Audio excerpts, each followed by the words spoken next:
अस्सलाम वालेकुम वरहमतुल्लाहि वबरकातुहू। लाइफ में कामयाबी हासिल करना चाहते हैं या किसी ऐसे फल की उम्मीद करते हैं जिनका ताल्लुक जो है वह आपके माजी हाल और मुस्तकबिल से है, या आप ऐसी चीज़ों की तलाश में हैं जो कि बेसिकली आपकी दस्तरस या आपकी पहुंच से बहुत ज़्यादा दूर हैं। अगर आप भी इन्हीं मसाइल का शिकार हैं तो बेसिकली आपने एक सही पोस्ट का इंतखाब किया। आज हम आपको या अल्लाह या लतीफ़ों का एक ऐसा मुरक्कब वजीफ़ा बयान करेंगे जिससे ना सिर्फ आप अपनी मुशाकिल को ख़त्म कर सकते हैं बल्कि अल्लाह की रहमत के दरवाज़ों को भी आप अपने लिए आसानी से खोल सकते हैं। दुनिया में किस इंसान की चाहत नहीं होती कि वो दुनिया में अरबाब इख्तियार बन जाए, साहिब नसाब बन जाए, जिसके पास अच्छा घर हो, जिसके पास मतलब अच्छा बैंक बैलेंस हो। ऐसा कोई भी इंसान नहीं है, लेकिन वबाल जान मसला ये है कि हर इंसान ही किसी न किसी दुनियावी मसले का शिकार है जिसमें वो स्टक हो जाता है और उसे वो चीज़ें जो हैं वो अपने मरकज़ से, अपनी रूहानियत के दरवाज़ों से या अपने डिवाइन रिसोर्सेज से दूर कर देते हैं। मैं यहाँ पे वीडियो का बाकायदा आगाज़ करने से पहले एक छोटी सी बात आपको बताता चलूँ कि अल्लाह के बाबरकत नामों में अगर एनर्जी तलाश करें तो एनर्जी है ही अल्लाह के बाबरकत नामों में है। अगर फ़ैज़ की बात करें तो बेसिकली अल्लाह के पाक नामों में ही फ़ैज़ है, इसके अलावा फ़ैज़ किसी और चीज़ में नहीं है। आप मालिक की बात करें या मालिक से बात करें या मालिक के बारे में बात करें तो मालिक हर लिहाज से बड़ा राज़ी होता है कि आप उसकी गैर मौजूदगी में, यानी फॉर एग्ज़ाम्पल है मैं आपसे बात कर रहा हूँ और आपकी गैर मौजूदगी में आपके बारे में बहुत अच्छी गुफ्तगू कर रहा हूँ, तो किसी सुनने वाले से जब आप सुनेंगे ना कि फ़लाँ बिन फ़लाँ ने आपके बारे में आपकी गैर मौजूदगी में बहुत अच्छे अल्फाज बयान किए थे, आपकी बड़ी तारीफ़ की थी, तो ये चीज़ें इंसानी जिस्म को या इंसानी दिलो दिमाग को बहुत ज़्यादा पुरसकून कर देती हैं। तो जब आप हर वक्त अल्लाह की बात करेंगे या अल्लाह से बात करेंगे या अल्लाह के बारे में बात करेंगे तो डेफिनेटली अल्लाह की रहमत के दरवाज़े वहाँ पे खोल दिए जाते हैं। या लतीफ़ो या अल्लाह एक ऐसा एक मुरक्कब वजीफ़ा है जिससे आप अपनी हर मुश्किल को आसानी में बदल सकते हैं। जो भी आपके टास्क हैं, जो भी आपके गोल्स हैं, अगर रिश्ता में बंदिश वगैरह का मसला है, अगर शादी वगैरह में बंदिश, अगर औलाद में बंदिश है, यानी कि किसी भी किस्म की रुकावट और बंदिश अगर आपको है तो डेफ़िनेटली या लतीफ़ो या अल्लाह का वजीफ़ा जो है वो आपके लिए बहुत ज़्यादा फ़ायदेमंद साबित हो सकता है।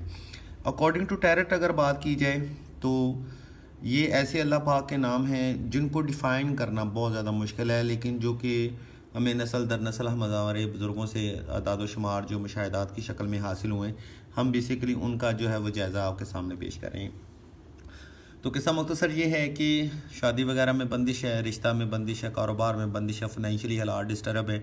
अगर आप इन तमाम तर मामलात में आसानियाँ चाहते हैं तो या अल्लाह या लतीफ़ों का जो वजीफ़ा है वो बहुत ज़्यादा बेहतरीन है। आपने करना कुछ इस तरह से है कि हर नमाज के बाद इसम या अल्लाह को तसव्वुर करते हुए दिल से या अल्लाह या लतीफ़ो जो है वो कम अज़ कम 313 बार जिक्र करना है।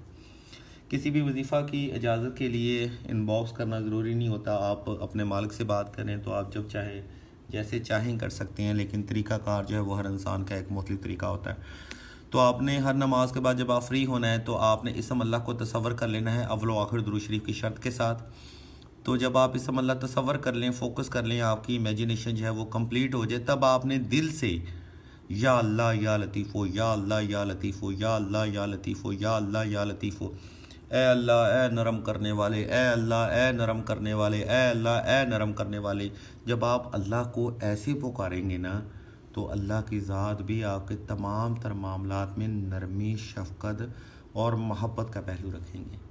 अल्लाह बड़े बेहतर तरीके से जानते हैं कि आप भी उसी के बंदे हैं, लेकिन मसला क्या है कि हम अपना मरकज़ हयात, या एक और लफ्ज़ हम बोलते हैं कि इश्क हरफ़ आखिर है, तो अल्लाह की ज़ात हरफ़ आखिर है, अल्लाह अव्वल भी है, अल्लाह हरफ़ आखिर भी है। तो भाग कहाँ पे रहे हो?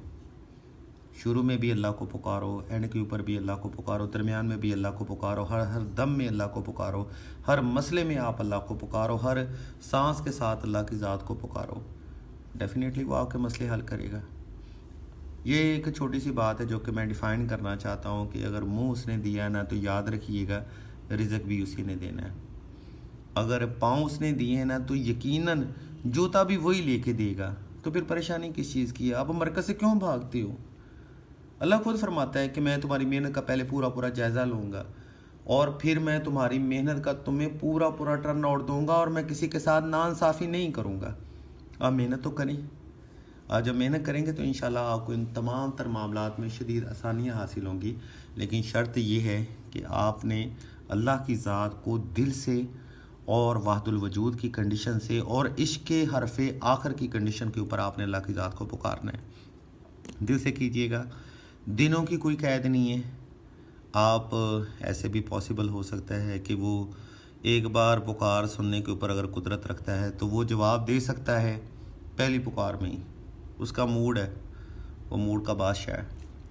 वो सारी ज़िंदगी भी पुकारेंगे, वो तब भी जवाब ना दे, वो बेपरवाह है, उसे इस चीज़ से कोई गर्ज नहीं है।